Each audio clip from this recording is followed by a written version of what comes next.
Olá, eu sou Carol Lasno e você confere conosco a partir de agora as notícias que circularam hoje nos corredores do poder. Governo Bolsonaro define os comandos da Caixa Econômica Federal, do Banco do Brasil e do IPEA. 45 pessoas são presas em operação de combate à pedofilia. Os detalhes você confere a partir de agora, aqui diretamente de Brasília, pela TV Brasil, pela Rádio Nacional e emissoras públicas de todo o país. Nós começamos a edição de hoje com mais definições para o governo Bolsonaro. Foram anunciados na tarde de hoje os próximos presidentes do Banco do Brasil, da Caixa Econômica Federal e do Instituto de Pesquisa Econômica Aplicada, o IPEA. Os nomes foram indicados pelo futuro ministro da Economia, Paulo Guedes. Escolhido para o Banco do Brasil, Rubem de Freitas Novaes é doutor em Economia pela Universidade de Chicago, nos Estados Unidos, a mesma instituição em que Paulo Guedes concluiu seu doutorado. Rubem Novaes já foi diretor do Banco Nacional de Desenvolvimento Econômico e Social, o BNDES. Também foi presidente do SEBRAE e professor da Fundação Getúlio Vargas, a FGV. Ele já fazia parte da equipe de consultores da campanha de Bolsonaro, responsável pelo programa de privatizações. A Caixa Econômica Federal vai ser comandada pelo economista Pedro Guimarães. Ele é doutor em Economia pela Universidade de Rochester, nos Estados Unidos, especializado em privatizações. Sócio do Banco de Investimentos Brasil Plural, Guimarães possui mais de 20 anos de experiência no mercado financeiro, na gestão de ativos e reestruturação de empresas. O comando do Instituto de Pesquisa Econômica Aplicada, o IPEA, vai ficar com Carlos von Dollinger, economista da Universidade Federal do Rio de Janeiro. Ele foi secretário do Tesouro Nacional durante o regime militar e já integra a equipe de transição do governo de Bolsonaro.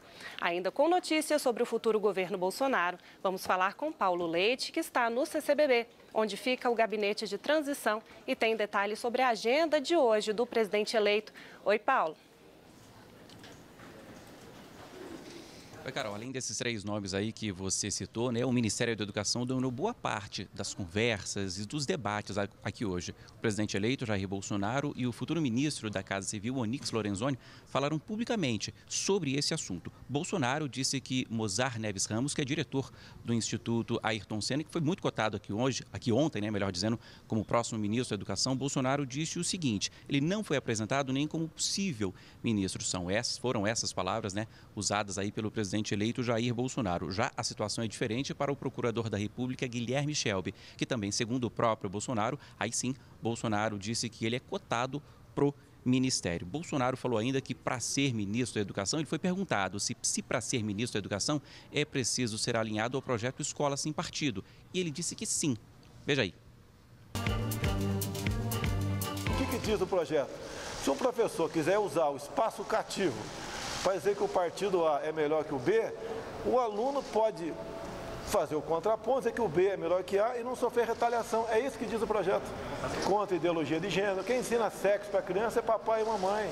Escola é lugar de se aprender física, matemática, química. Fazer que no futuro tenhamos um bom empregado, um bom patrão, um bom liberal. Esse é o objetivo da educação.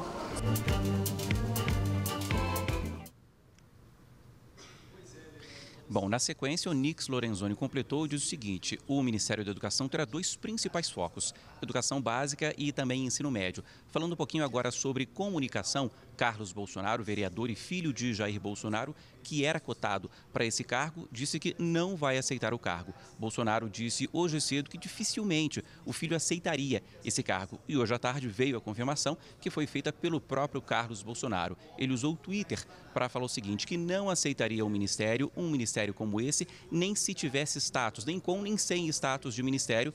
Ele vai ficar no Rio, é vereador e continua por lá. É com você, Carol. Obrigada, Paulo, pelas informações. E o PSL, partido do presidente eleito, quer buscar no ano que vem espaços estratégicos na Câmara dos Deputados. Vamos então falar com Leandro Martins, que está na Rádio Nacional e tem mais informações sobre o assunto. Oi, Leandro. Olá, Carol. Os senadores e deputados eleitos do PSL se reuniram ontem em um hotel aqui na região central de Brasília. O presidente eleito, Jair Bolsonaro, esteve na reunião no final da tarde, mas permaneceu por pouco mais de 20 minutos e saiu sem falar com a imprensa. Esta foi a primeira reunião do presidente eleito com a bancada do próprio partido. De acordo com os parlamentares presentes no pronunciamento, Bolsonaro pediu apoio do Congresso. Ao deixar o local, o senador eleito e atual deputado Major Olímpio, do partido de Bolsonaro, disse que o PSL pode assumir o posto de maior bancada da Câmara na mini janela partidária, que, segundo ele, pode permitir a troca de partido pelos parlamentares sem risco de perda de mandato. Com isso, ele espera que o PSL alcance 61 parlamentares. A partir de 2019, o partido terá 52 deputados federais e 4 senadores. A deputada federal eleita pelo PSL de São Paulo, Joyce Hasselmann, afirmou que o partido vai buscar espaços estratégicos na Câmara, como a Comissão de Constituição e Justiça. Acompanhe. Disso vai depender todas as nossas decisões e todos os espaços que a gente vai ocupar dentro da Câmara dos Deputados. São espaços estratégicos que têm que ser ocupados por pessoas que, obviamente, querem fazer a pauta do governo andar. CCJ é o primeiro ponto estratégico. Da CCJ, a gente não abre mão e eu já tenho a indicação da Bia Kicis para a presidência da CCJ. Hasselmann disse ainda que está articulando a formação de blocos com outras legendas e que 8 já estariam fechados. Na saída do encontro, o deputado federal eleito Marcelo Álvaro Antônio, do PSL de Minas Gerais, relatou que a disputa pela presidência da Câmara ainda está sendo discutida internamente e com outros partidos. Segundo o parlamentar, não está definido se o PSL terá candidato próprio. Ainda de acordo com o deputado, a reunião dessa quarta foi para alinhamento, já que 49 dos 52 deputados eleitos são novos no Congresso. Carol. Obrigada, Leandro. E a gente segue com o nosso noticiário e fala agora de mais médicos. O Ministério da Saúde decidiu prorrogar as inscrições para a nova seleção de profissionais no programa, inicialmente previstas para terminar no próximo domingo, dia 25. O anúncio foi feito hoje pelo ministro da Saúde, Gilberto Ock, em Petrolina, Pernambuco. Por meio de nota, a pasta informou que a decisão foi tomada em razão da alta procura por parte dos médicos e também por conta de ataques cibernéticos ao sistema de inscrição. Segundo o Ministério, apesar dos ataques, não houve invasão, mas isso acaba tornando o sistema mais lento. De acordo com o comunicado, os novos prazos devem ser definidos ainda hoje. A prioridade das vagas será mantida para os médicos formados no Brasil ou para os que revalidaram o diploma no país. Ainda para falar sobre esse assunto, eu converso novamente com Leandro Martins, na Rádio Nacional. Leandro? Carol, o Ministério da Saúde informou ter registrado até amanhã de hoje 6.394 inscrições para a nova seleção de profissionais do programa Mais Médicos. O edital, publicado na última terça-feira, oferece 8.517 vagas para atuação em 2.824 municípios e ainda 34 distritos indígenas, que antes eram ocupadas por médicos do acordo de cooperação feito com Cuba. Segundo informações do Ministério, das mais de 6.300 inscrições, 2.209 já foram concluídas. Além disso, 2.812 candidatos deram início ao processo, mas ainda precisam escolher o município de atuação. A orientação do Ministério é que os interessados concluam as inscrições o quanto antes, inclusive por conta da instabilidade registrada no site. Podem participar profissionais com registro nos conselhos de medicina ou com diploma na atividade validado no país. À medida que forem sendo preenchidas, as vagas serão retiradas do sistema. Os inscritos vão ter que se apresentar na cidade escolhida a partir do dia 3 de dezembro, para fechar o contrato e começar a trabalhar. Caso as vagas não sejam preenchidas, será aberto novo edital no dia 27 de novembro para buscar outros profissionais. E mais um grupo de cubanos do programa Mais Médicos deixa hoje o Brasil rumo a Havana, capital do país. Os voos são fretados e vão sair de Brasília, Salvador e São Paulo. A informação foi confirmada pela Organização Pan-Americana de Saúde, a OPAS, responsável pela intermediação do convênio entre Brasil e Cuba. Há uma semana, 196 médicos retornaram para Cuba. O cálculo da OPAS é que os 8.500 médicos cubanos deixem o Brasil até o dia 12 de dezembro.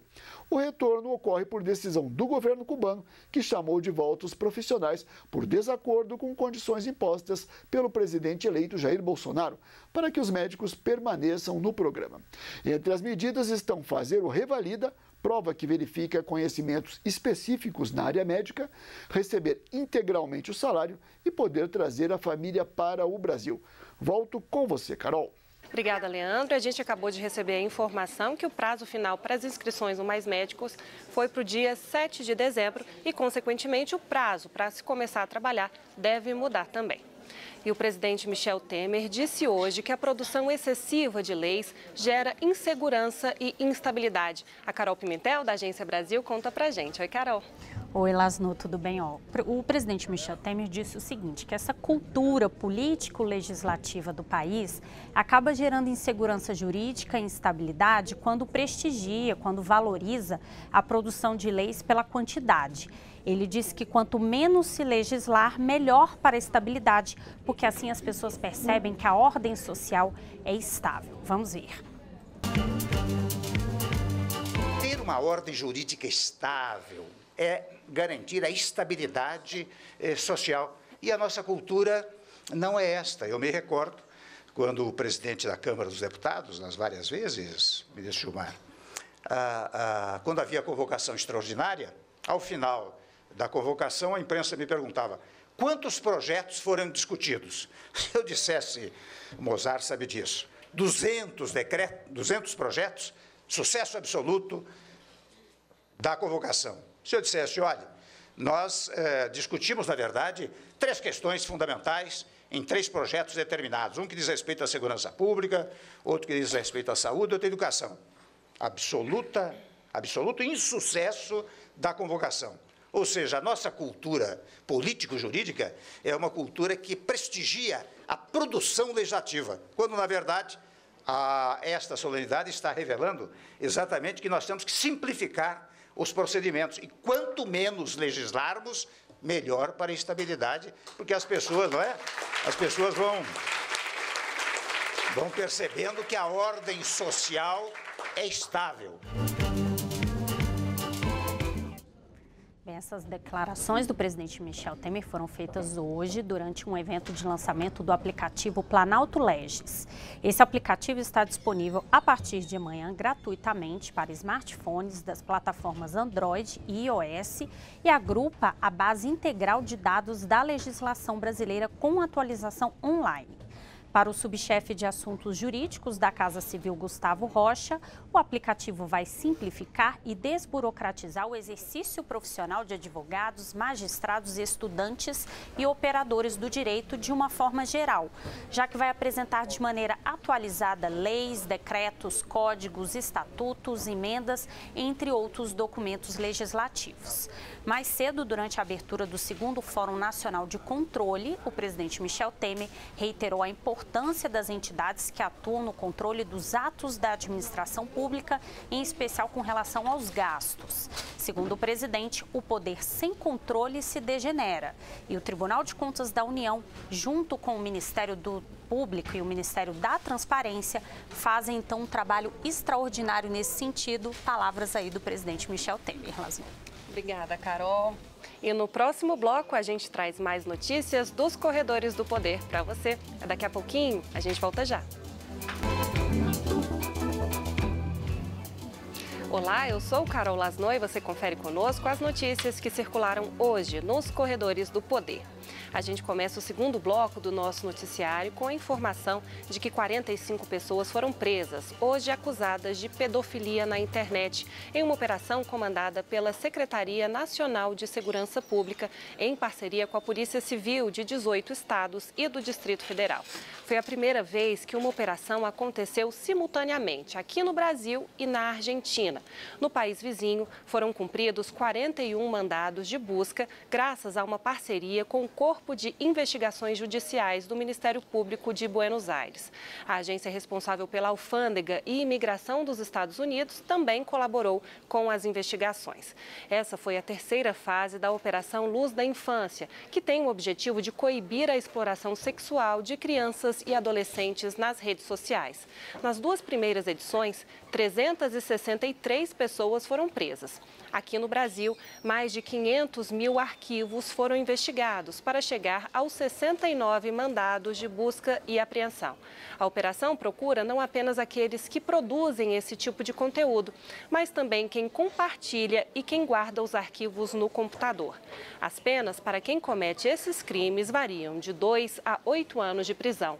O ministro da Segurança Pública, Raul Jungmann, convocou uma coletiva de imprensa para falar sobre a operação. Vamos conferir o que ele disse. Esse é um crime asqueroso, porque ele macula e profana a nossa juventude e as nossas crianças. E, evidentemente, isso as compromete e compromete também o nosso futuro. Não existe anonimato em rede social. Não existe impunidade em rede social. E a Polícia Federal tem condições de chegar a quem cometer esses crimes. E ainda durante a conversa com os jornalistas, Raul Jungmann comemorou a aprovação da medida provisória 846, que destina parte da arrecadação das loterias federais ao Fundo Nacional de Segurança Pública. O futuro ministro da Justiça, Sérgio Moro, havia recomendado a aprovação da MP após reunião com Jungmann no último dia 7. É a maior conquista da segurança pública do Brasil em décadas, juntamente com o Sistema Único de Segurança Pública. Porque os 2 bilhões para o ano, e que serão em 2021, 4 bilhões e 300 milhões, e assim continuarão crescendo, eles vão financiar equipamentos, tecnologia, preparo, capacitação, veículos, armas, tudo aquilo que se faz necessário para melhorar a capacidade operacional das nossas polícias. E o ministro Raul Jungmann ainda acrescentou que 20% dos recursos serão destinados a programas de melhoria na qualidade de vida dos policiais, financiando habitação, saúde e assistência. O texto segue agora para a sanção presidencial.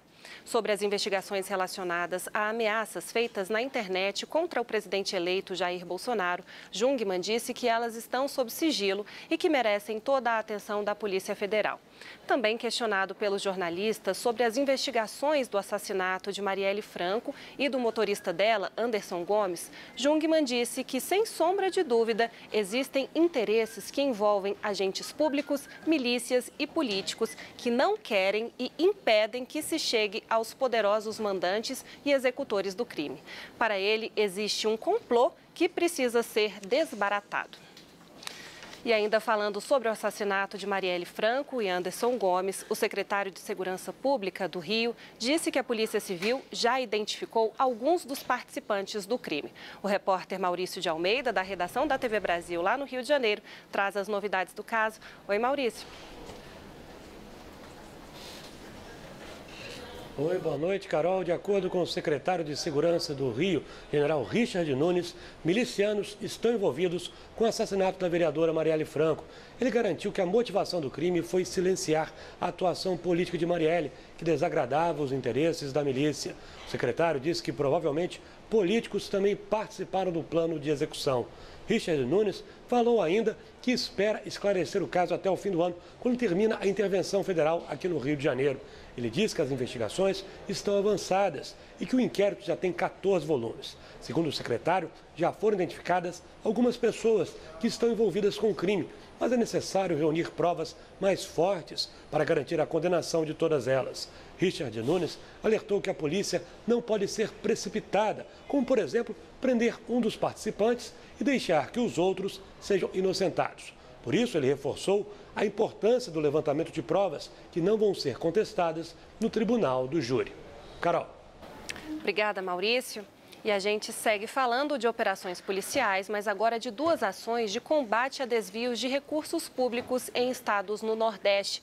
Vamos para a nossa redação na TV Brasil no Maranhão para falar com Roberto Fernandes, que tem os detalhes. Olá, Roberto. Olá, Carol.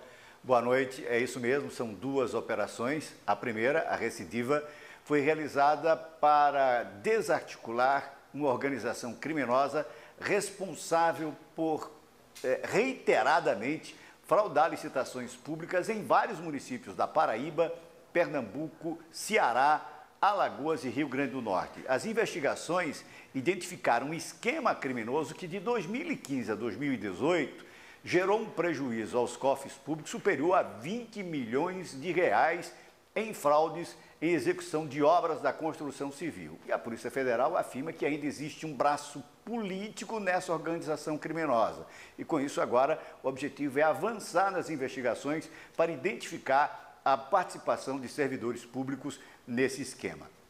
A segunda operação, chamada de linha de montagem, aconteceu aqui no Maranhão para combater crimes previdenciários. As investigações identificaram um esquema criminoso para fraudar documentos públicos, falsificar documentos públicos, visando a concessão de benefícios de amparo social ao idoso e de pensão por morte.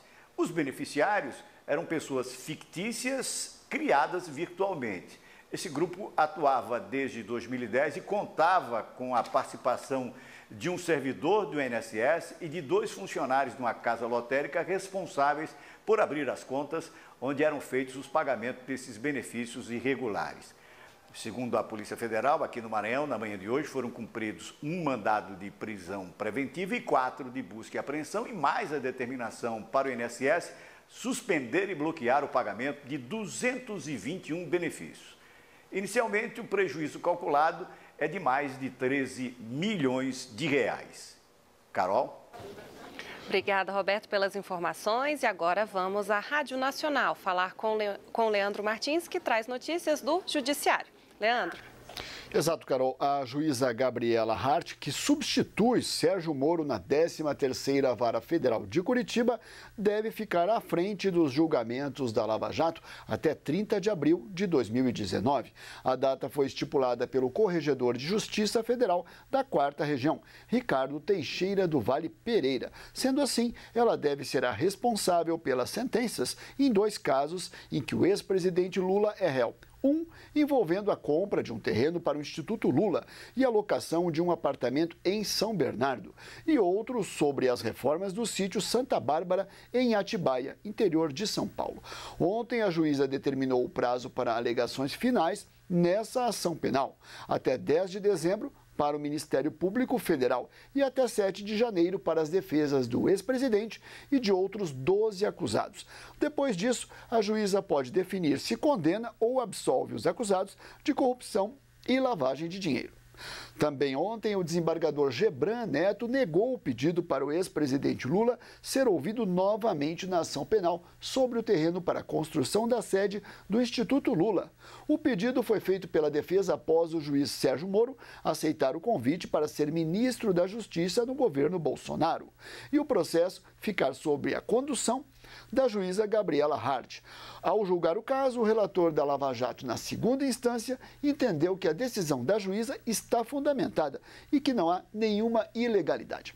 A defesa de Lula sustenta que as alegações do Ministério Público Federal, abre aspas, reforçam a perseguição política imposta ao ex-presidente sem que ele tenha praticado qualquer crime ou recebido qualquer benefício. Fecha aspas. Com você, Carol.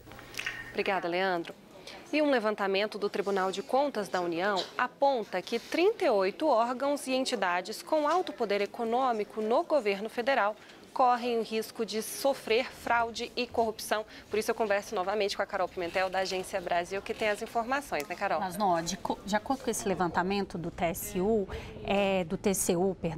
Essas instituições, elas têm fragilidades nos controles em escala alta e muito alta. Juntas, essas unidades somam um orçamento anual de 216 bilhões de reais. Esse mapeamento de exposição a riscos foi feito por meio de auditorias, junto a 287 órgãos do Poder Executivo, inclusive empresas estatais. A classificação mede fatores de risco, como poder econômico e poder de regulação, e também índices de robustez dos controles, ou seja, a força, a potência desse controle por parte dos órgãos e entidades. O documento mostra que 8 em cada 10 instituições públicas ainda estão em níveis iniciais de gestão de risco e controle interno, e que 9 em cada 10 delas declararam que não passaram do estágio inicial de ferramentas de combate à fraude e corrupção. Outro dado é que 102 instituições públicas que foram auditadas, 70% declararam que não têm medidas de monitoramento da gestão da ética. O TCU criticou ainda a ausência de critérios mínimos para indicação de dirigentes e apontou que estatais de maior poder econômico avançaram pouco na transparência e na prestação de contas. Esse relatório vai ser encaminhado à Presidência da República e os riscos apontados pelos auditores também vão ser comunicados à equipe de transição. Carol, eu continuo com você, porque no Japão a montadora Nissan demitiu o empresário brasileiro Carlos Ghosn, acusado de corrupção. Conta pra gente essa história, Carol. Bem, é o seguinte, né? Esse caso a gente está acompanhando aqui. Ghosn, ele foi preso no Japão por suposta irregularidade aí ao informar sobre lucros. Ele foi demitido hoje do comando da Nissan. O conselho da montadora aprovou por unanimidade a demissão dele. Por enquanto, o empresário está detido sob custódia em Tóquio desde o dia 19 deste mês. Ele deve permanecer por mais 10 dias nessa situação. Os promotores de justiça alegam que ele subestimou metade dos 90 milhões de dólares que ganhou ao longo de um período de 5 anos.